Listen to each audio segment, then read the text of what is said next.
is the new voice, by the way, of the New Voice CEO, our friend, Mr. 99999, Herman Cain. How are you, sir? I'm doing fine, Sean. I want to add one word to all of those radical ideas that you delineated, and you're absolutely right.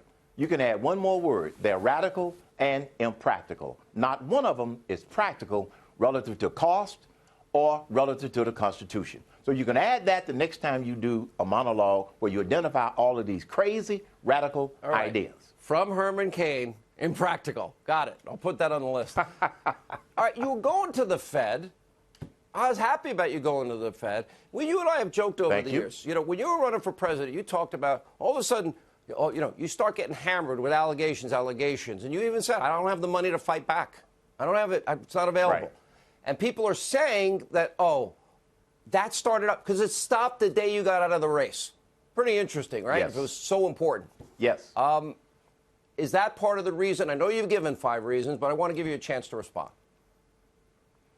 Those accusations had nothing to do with my decision. My decision was driven by, one, during the phase 1 of this process, collecting all of the information and also finding out from administration staffers the things that I could and I could not do. And when I started to look at the list of things that I could not do, that's like taking a stallion, keeping him in the stables and not let him run. I couldn't do the things that I enjoy. I enjoy the New Voice. I enjoy my show. I enjoy speaking.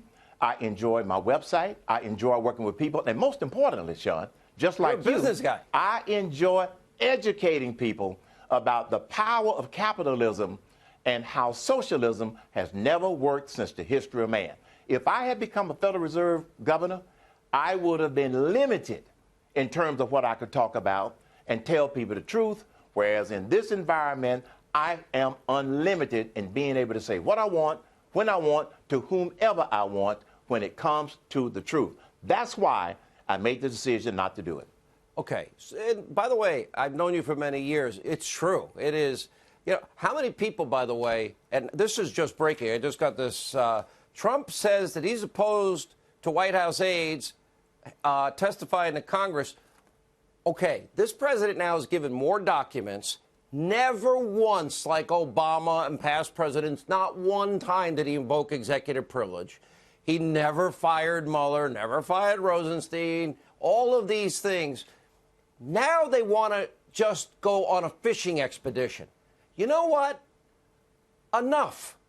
I don't think the president should lift a finger to help those people that won't lift a finger to help the country or serve their constituents.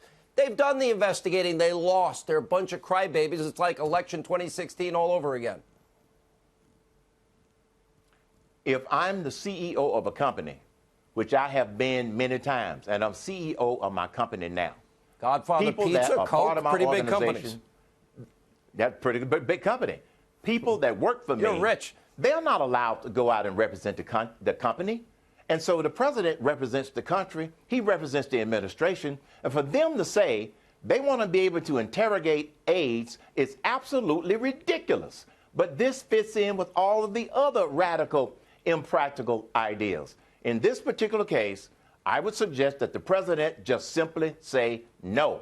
And there isn't anything that they can do about it. Not a darn thing. And you know what? I think the president is right. He's drawing a line in the sand. Oh, well, collusion, Russia. Oh, that didn't work. Taxes. Let's empower the IRS for our political enemies. Oh, okay. Let's all cooperate with that nonsense. Let's step on the First Amendment while we're at it and ask lawyers for the president that they've got to testify.